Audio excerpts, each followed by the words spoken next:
médiatique présenté par Reda Menassel chaque jeudi sur Radio Alger 3.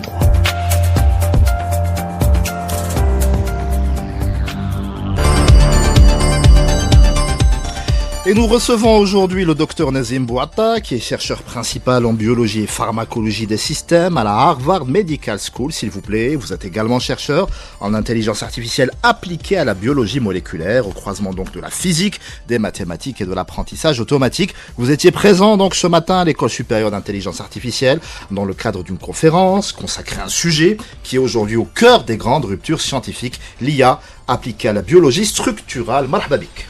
Je vous remercie, c'est un grand plaisir d'être là parmi vous aujourd'hui et j'aurai le grand plaisir de parler de nos recherches et de l'impact que ça a sur la biologie et la pharmacologie. À vos côtés, monsieur Mened Ouchenir, bonsoir. Bonsoir. Alors bonsoir vous à êtes tous. titulaire d'un master en informatique appliquée à la gestion d'entreprise de l'Université Paris-Cité. Vous êtes un grand chantre de l'intelligence artificielle et des smart cities et vous avez quant à vous participé il y a quelques jours à plusieurs panels dans le cadre notamment du forum Transportec. Marhaba bik. Merci. Effectivement, j'ai eu le plaisir de participer à l'ICT Africa Summit et une expérience enrichissante. Et avant ça, même à notre événement Builders Confluence qui avait eu lieu il y a encore quelques semaines à l'Eshra d'Ain Benyel.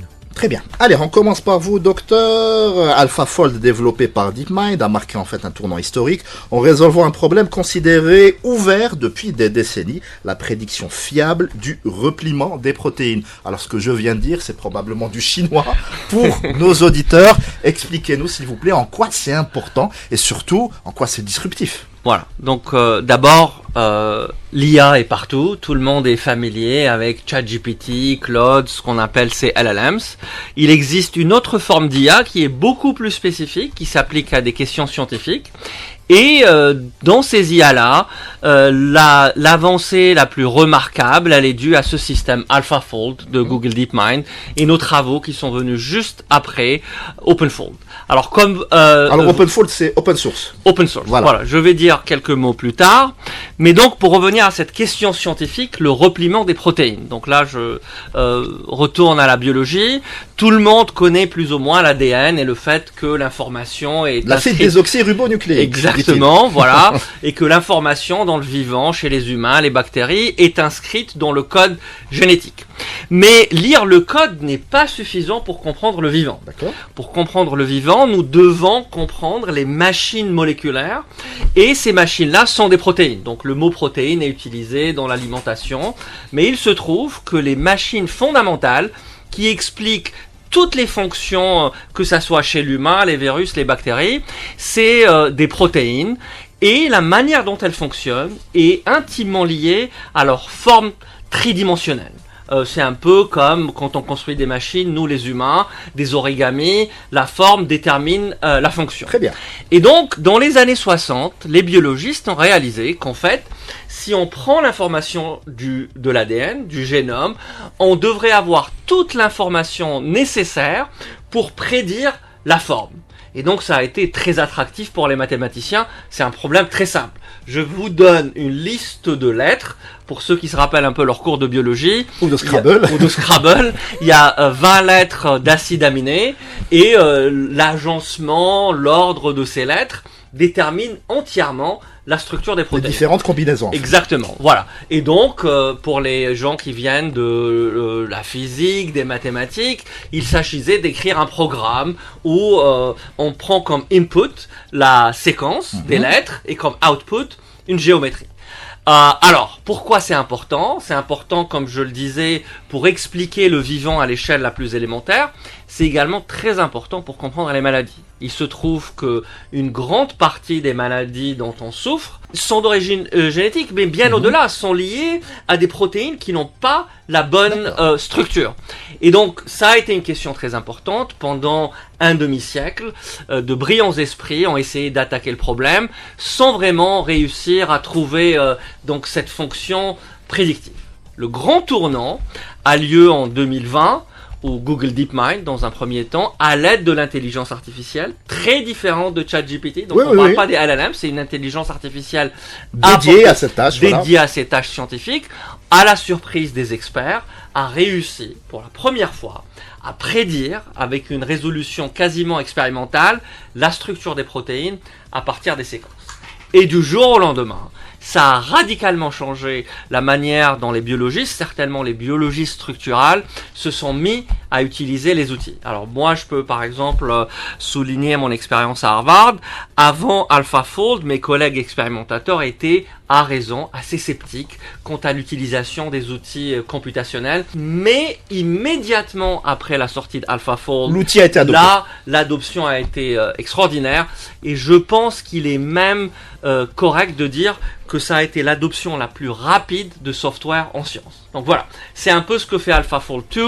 Je peux dire plus, mais ça a vraiment été un outil extraordinaire qui a eu un impact. Et d'ailleurs, le prix Nobel de chimie a été délivré à l'équipe de Google DeepMind en 2024, donc 3-4 ans après la sortie du système, ce qui est très rapide pour ceux qui connaissent un peu l'ordre des temps du Absolument, temps ouais. en sciences, où les prix Nobel sont donnés des décennies plus tard. Donc ça, c'était vraiment pour marquer le moment, pour dire que là, c'est un outil transformatif. Question faussement naïve, qu'est-ce que ça ouvre comme perspective pour la médecine, par exemple? Oui, alors évidemment, ça ouvre des perspectives extraordinaires. Je citerai par exemple un exemple particulier. Généralement, quand on parle de médecine et de thérapeutique, il s'agit de trouver des molécules chimiques qui peuvent inhiber par exemple des protéines qui sont impliquées dans certaines maladies. Très bien. Mais pour commencer ce processus de découverte de molécules chimiques, il s'agit de comprendre comment ces molécules vont interagir avec les protéines. Et donc avec cette technologie aujourd'hui, on peut faire des simulations à grande échelle et prédire la manière dont ces molécules peuvent interagir avec les protéines. Donc avant cette technologie, avant cette IA très spécifique, généralement on devait toujours faire appel aux expériences, au laboratoire, bien que les expériences donc c'était empirique. Voilà, c'était empirique, les expériences restent le juge ultime, c'est là où on fait le test, mais le problème dans la médecine, c'est que faire appel systématiquement aux expériences ne nous permet pas d'explorer l'espace très large de la chimie. Les expériences sont coûteuses, elles prennent du temps, et l'aspect éthique aussi, on va en parler. Donc malheureusement aujourd'hui ce qu'on appelle drug discovery, ou les programmes thérapeutiques connaissent des taux d'échec très élevés. Alors en moyenne on dit que 90% des programmes thérapeutiques donnent lieu à des échecs. Aucune autre industrie ne pourrait survivre avec un taux pareil.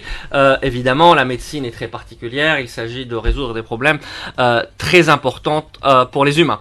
Et donc, l'espoir, c'est que ces technologies pourraient ouvrir des cheminements nouveaux où on peut explorer des idées à grande échelle sur des ordinateurs avant d'aller faire des validations chez l'humain et trouver des thérapeutiques. Donc, gain de temps. Voilà. Et gain de coût. Gain de temps. Donc, pour être tout à fait clair avec vos auditeurs, on n'a pas encore des thérapeutiques sur le marché qui ont été innovés par l'IA. De mon point de vue, on est au début de la technologie. Je suis extrêmement optimiste en voyant la trajectoire et en constatant les avancées au niveau de AlphaFold, le système qu'on a construit OpenFold. Ce qu'on est en train de constater, c'est la technologie est en train de radicalement changer la manière dont on aborde ces questions.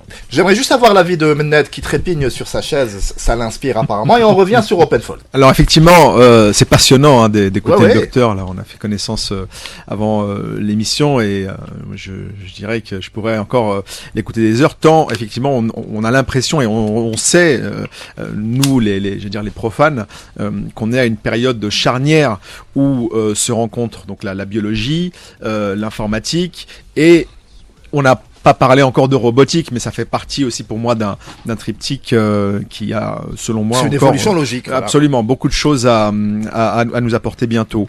Et donc si je fais le parallèle, ou en tout cas si je mets en perspective avec ma spécialité, c'est que le docteur nous parle de, je veux dire, l'infiniment petit, mais un fort impact sur la vie. Hein.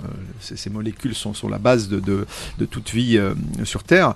Moi, je suis sur alors pas l'infiniment grand, hein, je fais pas de cosmologie, mais en tout cas sur le plus grand, qui est nos espaces, traversent nos villes. Mais on va en parler en deuxième partie d'émission, je vous rassure, effectivement, et ce que je veux dire par là, c'est que il y a, pour reprendre des termes de physique, il y a une intrication dans tout ça. Des points de convergence. Effectivement, la façon dont on progresse aujourd'hui, et on en a parlé à l'instant, les molécules utilisées de l'intelligence artificielle pour concevoir et déterminer la forme de ces molécules, effectivement, c'était très cher avant, ça devient beaucoup plus vite, et on le fait aujourd'hui beaucoup plus vite. Ça veut surtout dire que la science va accélérer encore dans ces différents domaines, et la vraie question à se poser, selon moi, au-delà de la science, c'est de se dire qu'est-ce qu'on va faire de tout ça, de toutes ces nouvelles molécules, de toutes ces nouvelles découvertes, et c'est pour ça que je dis qu'on a un moment charnière qui est pas tant uniquement technique et technologique, mais qui est aussi éthique et moral et sociétal, et par extension sociétale, puisque demain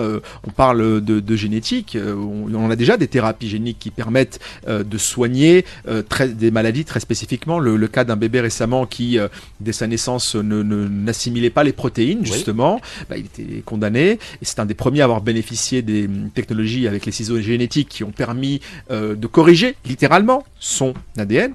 Corriger, le mot est fort. Oui, le mot est fort, mais je parle sous le contrôle du docteur, c'est littéralement ce qui s'est passé.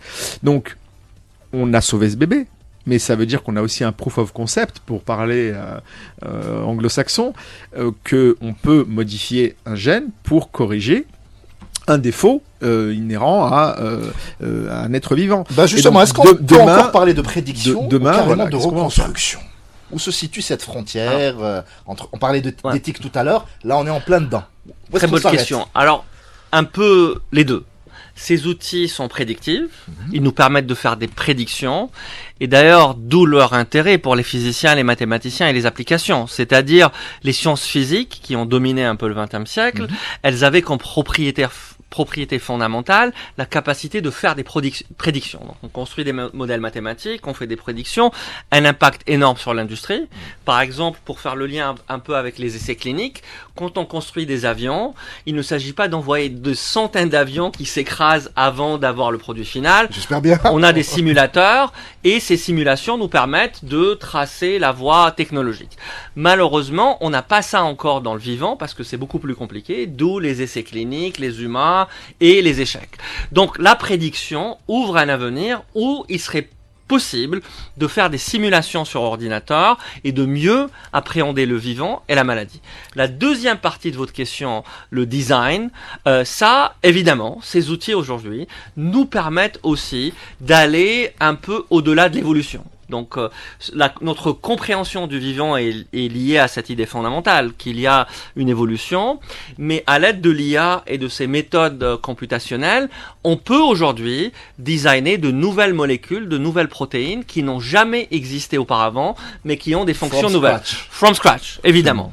Et là, ça ouvre des perspectives énormes. Donc pour peut-être faire le lien avec votre propos, les protéines et ces molécules ne sont pas juste importantes pour le vivant, mais on peut imaginer toutes sortes d'applications industrielles qui pourraient avoir un impact, par exemple, sur les villes. Les enzymes, chose dont on a entendu parler dans l'industrie.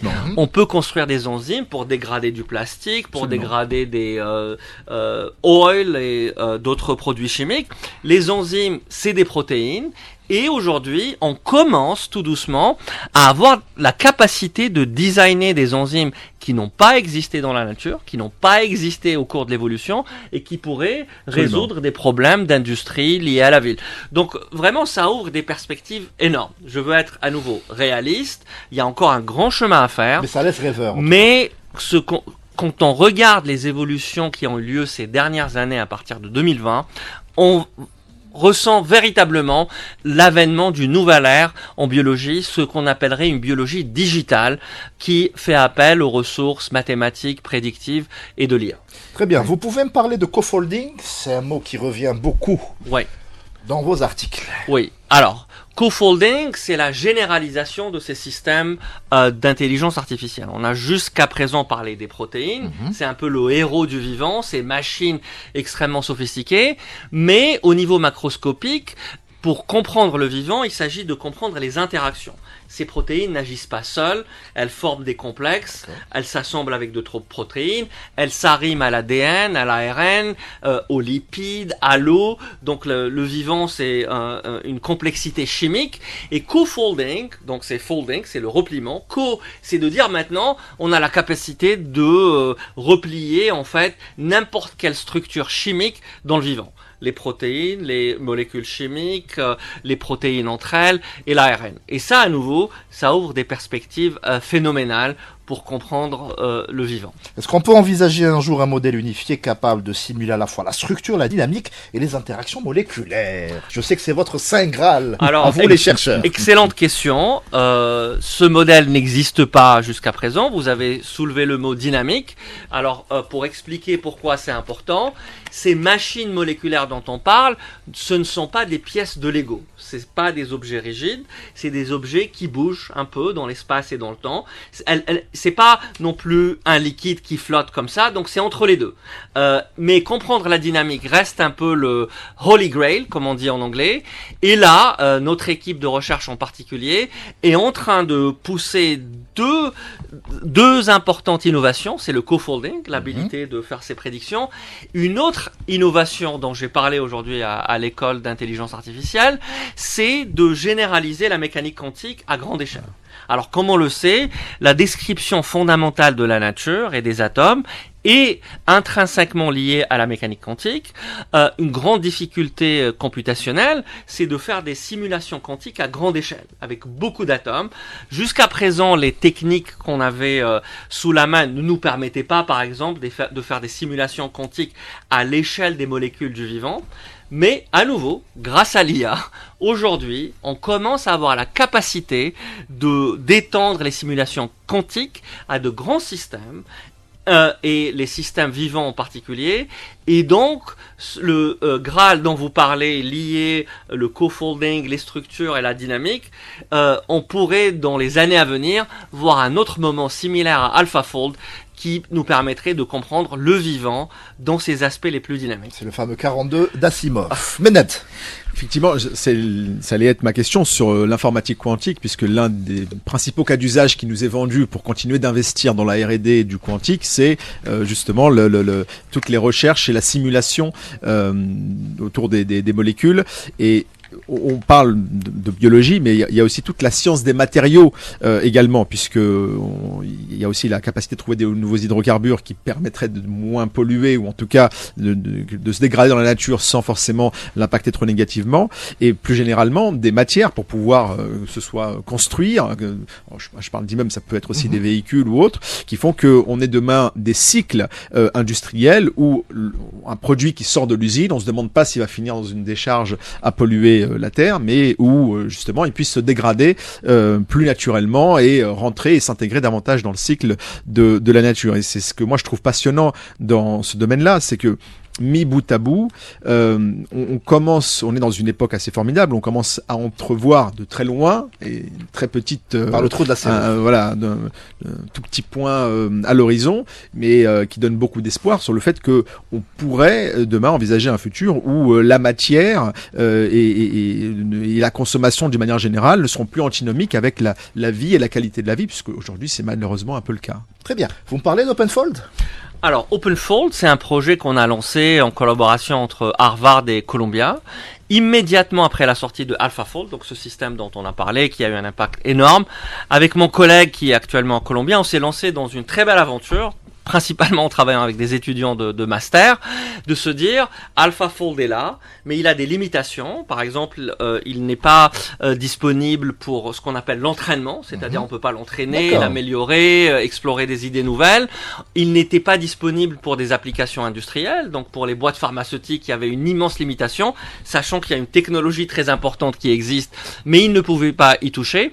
Et donc on s'est embarqué dans cette aventure extraordinaire de se dire, on va reconstruire construire un système qui est aussi bon que AlphaFold, aussi efficace, mais qui est complètement open source, c'est-à-dire tous les scientifiques, l'industrie, la big tech, les pharma peuvent l'utiliser, peuvent l'améliorer.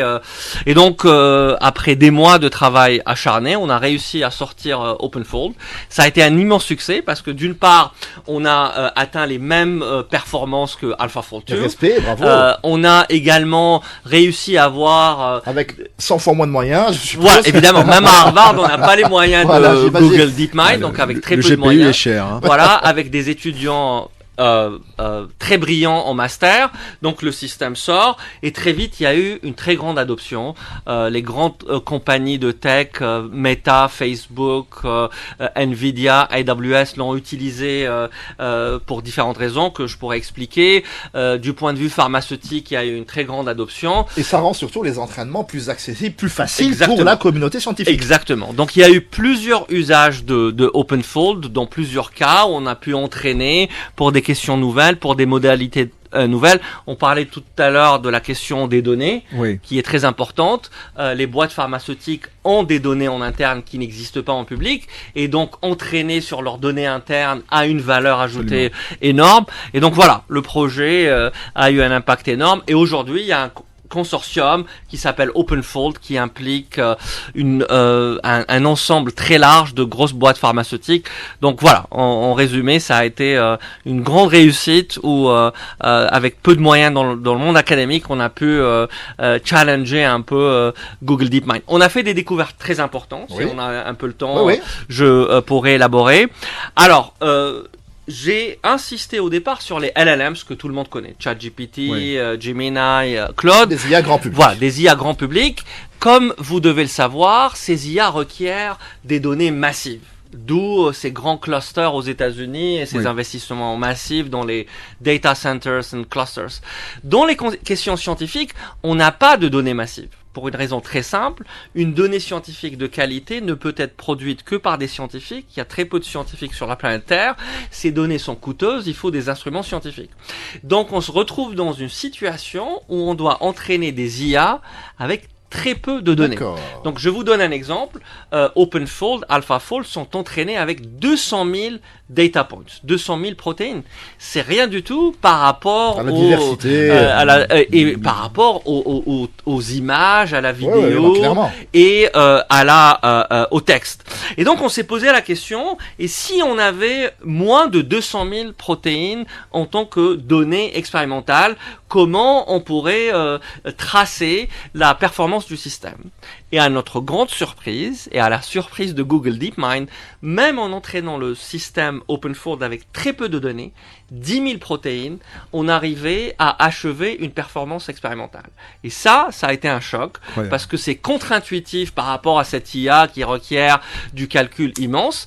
Et pour moi, ça ouvre des perspectives nouvelles, en se disant qu'à l'avenir, en fait, l'IA doit faire appel aussi à la science pour construire des systèmes beaucoup plus économiques, beaucoup plus parcimonieux, et que la découverte qu'on a faite, qui a été d'ailleurs relevée lors de la cérémonie Nobel par l'équipe Google DeepMind, devrait inspirer d'autres secteurs. Vous avez parlé des matériaux, de la Sciences ville, des matériaux. et Et on va en parler dans quelques minutes.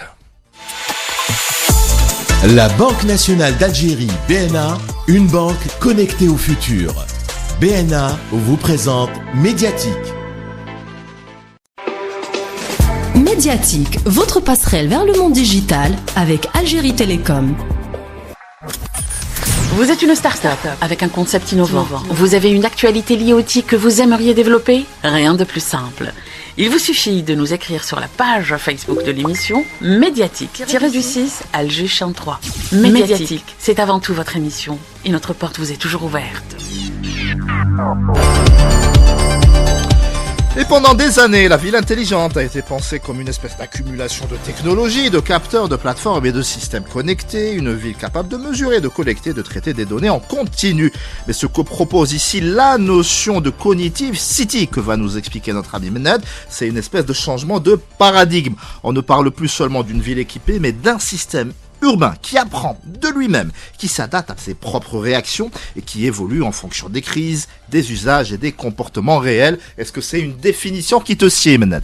Alors c'est une définition qui me sied, mais si tu permets, il s'agit de la mettre en perspective avec déjà d'où on vient et puis où on va, et voilà. surtout où est-ce qu'on veut aller et pas être seulement passager de son propre destin. Si on parle de la ville en général, déjà qu'est-ce qu'il y avait avant les villes, parce que finalement c'est souvent des questions que on ne se pose pas. On essaie d'en taire depuis pas si longtemps que ça. C'est ça. C'est que les premiers hommes, il n'y avait pas de ville, il n'y avait pas d'espace structuré. C'était des populations qui voyageaient, qui voyageaient en fonction des saisons. Quand ça devenait trop froid, on allait plus au sud, suivant plus les au nord, troupeaux, voilà. etc. En fonction de la nature, en fonction des contraintes météorologiques, climatiques, et puis de l'évolution du groupe. Si on est plus nombreux, on va dans un endroit où il y a plus de ressources. Si on est moins nombreux, etc. Exactement. Et puis on va éventuellement conquérir un peu plus loin, vu si on s'entend plus avec un autre groupe. Ça, c'était comme ça que les premiers hommes évoluaient. Et puis très rapidement, il y a eu une sédentarisation pour plein de raisons, notamment parce que des ressources étaient à disposition. On a commencé l'agriculture, mais avant ça, c'était les chasseurs-cueilleurs. Ensuite, effectivement, une agriculture, la Mésopotamie, le croissant fertile. Voilà, on va pas refaire tous les cours d'histoire qu'on a pu avoir à l'école. Et ces villes-là, très rapidement, ça a été des lieux au-delà de la question de la survie finalement de l'espèce. Très vite, l'homme étant un animal social, il s'agissait d'avoir aussi des villes où l'on pouvait faire autre chose que survivre, c'est-à-dire au moins se socialiser et un peu plus tard se distraire. Et tout l'intérêt de ces endroits et de ces lieux finalement qui sont sédentarisés, c'était de pouvoir être trouvables, notamment quand on a commencé à commercer. Déjà entre nous, on parlait du troc à l'époque, puis le troc à plus grande échelle, et puis si on avance un peu, la route de la soie, et puis le commerce international, c'était bien. Balayé, c'était bien 5000 ans d'histoire. Voilà, d'un revers de manche, mais il y a toute une littérature là-dessus qu'on connaît tous et à laquelle je vous renvoie. Et je crois qu'on a 1 heure d'émission, donc effectivement, c'est pour ça que j'essaye d'être synthétique. Et l'intérêt de ça, c'est effectivement quand on commerçait, c'est bien que quand on revient faire du commerce à un endroit, de retrouver les mêmes gars avec qui on avait fait des bonnes affaires avant, et donc ça pouvait aussi justifier ça. Donc on a une dimension purement, j'allais dire anthropologique, de survivre, une dimension un peu plus sociale, de pouvoir coexister les uns avec les autres, et puis une dimension beaucoup plus pragmatique qui était commerciale. Et donc on fait avance rapide, on arrive à la révolution industrielle et qu'est-ce qui s'est passé à ce moment-là, notamment en Occident, c'est que on commençait à avoir des accumulations de population dans des lieux qui devenaient de moins en moins vivables. On l'a vu à Londres avec le Grand Fog, par exemple, qui étaient des moments de l'histoire qui ont fait prendre conscience que une ville, ça doit être quelque part où on peut se développer en tant qu'espèce et en tant qu'humain. Les architectes ont un joli mot pour définir ça, ils appellent ça l'urbanité. L'urbanité, oui, alors effectivement, il y a tout un tas de concepts effectivement qui sont venus illustrer ça, mais de manière très simple. Ce qu'on attend, c'est de pouvoir respirer correctement, de pouvoir se déplacer simplement et éventuellement de pouvoir s'épanouir. Donc, arrivé là, on arrive au XXe siècle. On commence à parler de villes du futur et on l'a vu, alors ça commençait à un moment des années 30 avec la période d'Art déco, on se voulait futuriste. Ça avait déjà commencé lors de l'exposition universelle de Paris. Voilà. Et les expos universelles servent aussi un peu à ça, à essayer de se projeter dans le futur. Et puis un peu plus tard, dans les années 60, on avait vu beaucoup de projections de villes du futur, mais c'est toujours des villes très désincarnées, avec des formes pas forcément naturelles, bétonisées. Il y avait le style brutaliste en architecture où finalement on pensait que la ville c'était vraiment quelque chose qui devait être très artificiel. Et puis après vint avec l'informatique toute cette partie de collecte de la donnée. Et moi ce que je dis simplement c'est que on peut collecter de la donnée dans une ville, mais si c'est pour que vos capteurs vous disent que l'air est irrespirable, que ça pour les capteurs de qualité de l'air, pour que le capteur sonore vous dise que le bruit est assourdissant, que les capteurs de lumière vous disent qu'on n'y voit pas forcément. Arrête de décrire mon quartier. Mais malheureusement, et c'est là que je veux en venir, c'est que et c'est là qu'on a commencé à parler de Smart City dans les années 80, 90, 2000. C'était ces villes bardées de capteurs, bardées d'informatique et qui collectaient de la donnée à des fins d'analyse ou autre, mais on n'était pas du tout, en tout cas très peu, dans la logique de faire en sorte que des humains, littéralement, puissent s'y épanouir et puissent s'y installer et vivre longtemps. Et c'est là que intervient, et j'arrive maintenant à notre époque, tu vois que j'ai balayé encore beaucoup plus vite, la notion de ville cognitive, c'est que à un moment, la donnée est l'une des matières premières de la connaissance. On le voit, on en a parlé un peu tout à l'heure, la donnée biologique. Après, on peut aller encore sur d'autres sujets, mais simplement cette donnée-là doit pouvoir servir déjà à analyser l'existant, mais aussi à se demander qu'est-ce qu'on peut adapter pour que on puisse vivre mieux dans ces espaces urbains, et ça marche aussi pour les espaces ruraux, ce concept-là. Et donc la ville cognitive, elle est celle-là, elle est la ville qui utilise la donnée, mais pas uniquement la donnée captée, mesurée par du capteur, parce que ça c'est de la donnée quantitative, mais aussi la donnée qualitative. On a des sujets notamment autour de l'analyse de sentiments, puisqu'aujourd'hui, avec les réseaux sociaux notamment, et puis d'une manière générale, on peut déterminer le sentiment général d'une population, mais on a aussi cette capacité, cette nécessité à la réactivité. On a des catastrophes météorologiques malheureusement de plus en plus fréquentes. Le fait de pouvoir réagir rapidement... Pendant la pandémie, Séoul par exemple, c'est un bel exemple dont tu parles dans un de tes papiers. Effectivement, Séoul était un excellent exemple, puisqu'ils étaient, on a dit, data-driven culturellement, parce donc que une responsiveness aux petits oignons. Ils ont effectivement eu les Sud-Coréens, en tout cas, et en particulier la population de Séoul, a vécu une pandémie peut-être moins pénalisante que dans d'autres pays où, faute de données, on a pris des mesures qui étaient parfois quasi liberticides. On peut se le dire aussi. Alors, il y a eu une acceptabilité politique parce que c'était la pandémie et que c'était sur une durée relativement, je dis bien relativement courte, mais on pourra pas le refaire 3, 4, 5 fois. J'ai entendu même parler de confinement parfois climatique pour faire baisser effectivement certains seuils. C'est pour moi, en termes d'acceptabilité, on va se heurter à un mur. Donc la ville cognitive... D'où le rôle de l'éducation, de la sensibilisation. Et notamment, mais d'une manière générale, et ça c'est le rôle de nos décideurs publics, qu'ils soient politiques ou administratifs, de mettre en place des dispositifs qui permettent justement à la fois d'anticiper, mais aussi parfois aussi d'assurer l'explicabilité de la décision politique. C'est le pourquoi on fait ça. Il faut pas toujours prendre que des décisions qui plaisent. Si une décision doit déplaire, mais ça doit aussi être explicable de manière tangible. Nazim, qu'est-ce que ça t'inspire et est-ce que tu trouves justement des points de convergence avec ton domaine de recherche ? Non, évidemment, si on met ça dans une perspective plus globale, il s'agit de comprendre et d'appréhender des phénomènes complexes à grande échelle. Donc, et d'un point de vue mathématique, disons que les méthodologies sont très similaires. Oui. À notre niveau, ce que j'ai décrit auparavant, l'idée c'est de partir d'atomes et de molécules et de comprendre des propriétés émergentes au niveau du vivant, au niveau des maladies, au niveau de la ville. Donc si on a toutes ces données maintenant qui s'accumulent, il faut en faire des modèles cohérents, comprendre les propriétés émergentes au niveau de la ville. Et donc comme toujours, je suis pas expert, mais j'imagine qu'il y a des similarités au niveau Absolument. Des modélisations et des approches. J'ai une belle question pour toi, Mened, parce qu'il nous reste plus beaucoup de temps. Alors, est-ce que cette intelligence urbaine, d'après toi, sans langue de bois, est une intelligence propre ou simplement le reflet algorithmique des comportements humains ? Alors, je vais dire les deux, mais en général. Effectivement, elle doit pouvoir permettre de faire évoluer les comportements dans le bon sens.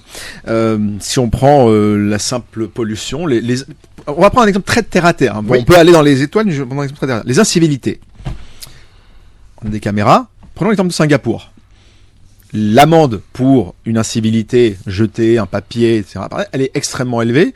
Donc ça crée un rapport risque sur profit. Je suis volontairement provocateur en prenant cet exemple-là. Mais ça crée un rapport risque sur profit où un individu, peu importe son background, peu importe son éducation, très bien éduqué, de bonne famille, ou très mal éduqué et de mauvaise foi, il casse. L'amende est la même. D'accord.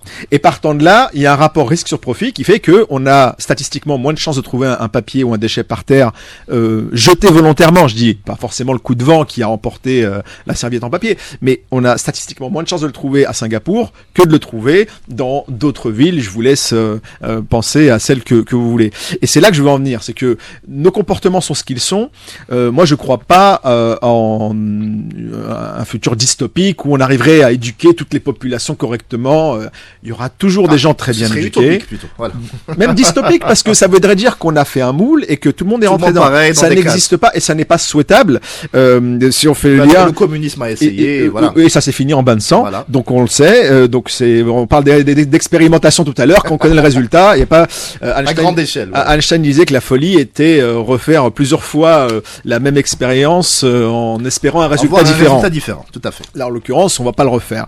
Donc, je dis simplement que les comportements sont ce qu'ils sont, et bien sûr, il y a un travail de la société en général, les parents, l'école, tout ça est une chaîne, hein, et puis entre nous aussi, la solidarité au sens social et humain, qui fait que on doit encourager les bons comportements, mais de l'autre côté, il faut pouvoir mettre des barrières, et mettre des barrières qui, quand elles sont franchies, des limites, quand elles sont franchies, génèrent une réaction qui fasse que il soit moins intéressant de les franchir que si on n'avait pas effectivement ces limites-là.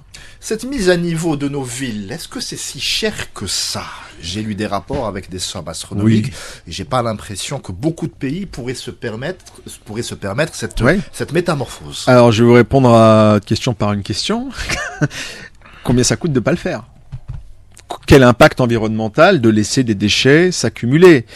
Quel impact sanitaire ? Vraiment de ne pas assainir l'eau, l'air. Et là, je vous le dis, peu importe le coût pour construire des espaces meilleurs, le coût de ne rien faire, à court, moyen, long terme d'ailleurs, et ça c'est chiffré.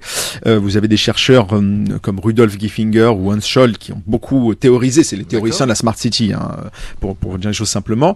Et vous avez énormément un champ de recherche colossal autour de ça, et à chaque fois la conclusion est la même, formulée différemment avec des expérimentations différentes, c'est que ne rien faire coûte financièrement beaucoup plus cher, mais aussi coûte sur le plan environnemental, coûte sur le plan de la santé, et aussi, et avec la dernière pandémie, c'est un sujet qui est revenu, sur le plan de la santé mentale. Clairement, parce que boire de l'eau pas propre, on sait ce que ça provoque, mais de plus en plus, et moi quelque part, si je dois dire entre guillemets une des bonnes conséquences, si on peut le dire comme ça, de la dernière pandémie mondiale de Covid-19, c'est qu'on s'est intéressé davantage à la santé mentale, qui pour construire une société saine et durable et fait partie, selon moi, des couches absolument indispensables à traiter. Et effectivement, on parlait de comportement tout à l'heure, ça fait partie des sujets. Donc ne rien faire coûte plus cher que de faire, mais il faut le faire sur toutes les couches.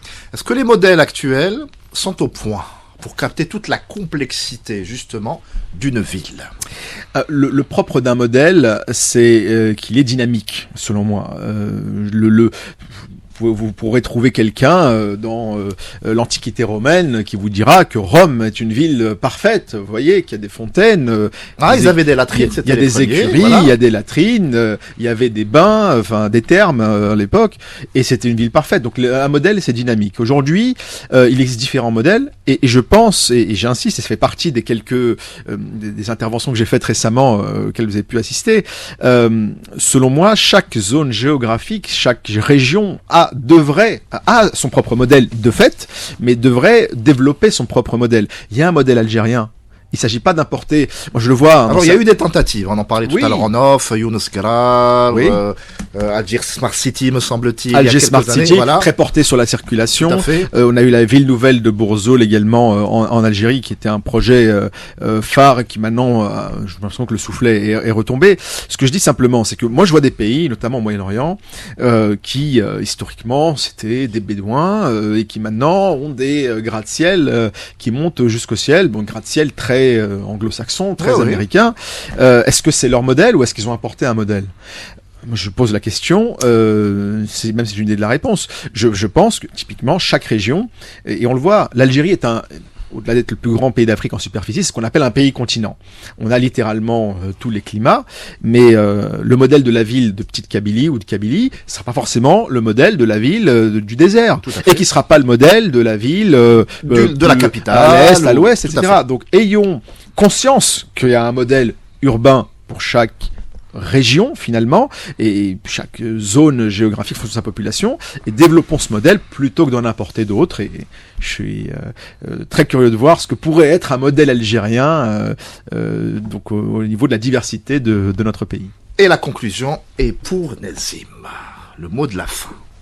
Quelle responsabilité. Ah, il n'était pas prévenu. Ah, il n'était pas prévu.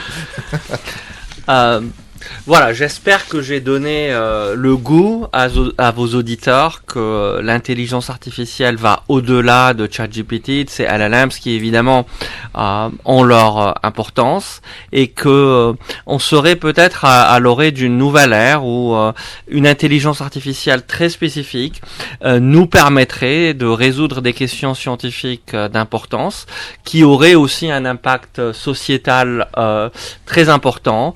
On a parlé de santé, mais on a parlé de matériaux, de design, de chimie, et il est probable que dans les années à venir, on pourra avoir une meilleure maîtrise de l'atome et des configurations atomiques, et qui ouvrirait des champs de recherche extraordinaires, et avec des applications et des impacts très positifs sur la société. Donc voilà, et le futur de l'humanité. Et du futur. Si on survit, on voilà. espère. On survivra d'une manière ou d'une autre. Messieurs, c'était un pur plaisir de vous avoir dans cette émission. Merci beaucoup. Merci beaucoup à Alain Minbé, toujours fidèle derrière la vitre. Quant à toi qui m'écoute, c'est que je tutoie. Si tu vagabondes sur les ondes, ramène du monde. La semaine prochaine, ce sera une spéciale astrophysique.